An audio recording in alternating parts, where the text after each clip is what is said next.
to this extent. G.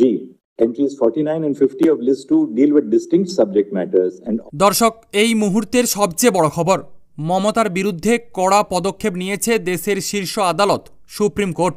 খেল খতম মমতার। সিবিআইকে চ্যালেঞ্জ করেই নিজের জালে নিজেই ফাঁসল মমতা।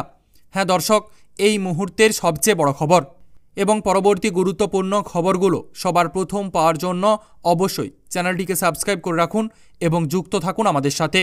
কলকাতা হাইকোর্টের নির্দেশে কেন্দ্রীয় তদন্তকারী সংস্থা সিবিআই 2021-এর বিধানসভা নির্বাচনের পরবর্তী হিংসা নিয়ে তদন্ত চালাচ্ছিল, যা নিয়ে আপত্তি ছিল মমতা বন্দ্যোপাধ্যায়ের।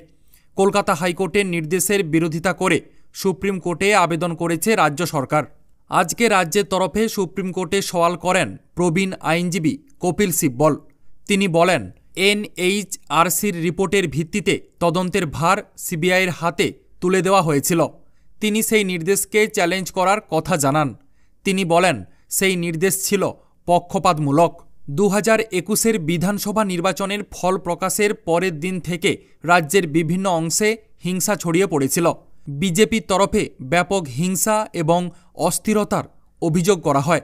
ঘর ছাড়ারা ঘরে ফেরার অধিকার থেকে বঞ্চিত বলে কলকাতা হাইকোর্টে মামলাও করা হয়েছিল।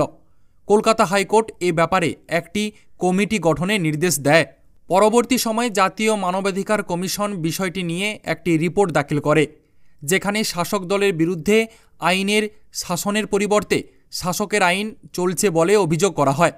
জাতীয় মানবাধিকার কমিশনের রিপোর্টে বলা হয়েছিল, হত্যা, ধর্ষণ সহ গুরুতর অপরাধগুলি সিবিআইয়ের তদন্ত করা উচিত। পাশাপাশি নিরপেক্ষতা নিশ্চিত করতে রাজ্যের বাইরে বিচার করার সুপারিশও করে জাতীয় মানবাধিকার কমিশন। এরপর 2021-এর 19শে অগাস্ট কলকাতা হাইকোর্ট এই মামলার তদন্তভার সিবিআইয়ের হাতে তুলে দেয়। পশ্চিমবঙ্গ সরকার জাতীয় মানবাধিকার কমিশনের রিপোর্টের নিরপেক্ষতা এবং বৈধতা নিয়ে প্রশ্ন তোলে। এর মধ্যে সুপ্রিম কোর্ট রাজ্যের বিভিন্ন আদালতে চলা এই ধরনের মামলার ওপরে স্থগিতাদেশ দেয়। সাক্ষীদের ভয় দেখানো এবং ন্যায় বিচারের পথে হুমকির কারণে মামলাগুলিকে পশ্চিমবঙ্গের বাইরে স্থানান্তর করতে সিবিআইয়ের দায়ের করা একটি স্থানান্তর আবেদনের প্রতিক্রিয়া এই আদেশ দেয় সুপ্রিম কোর্ট।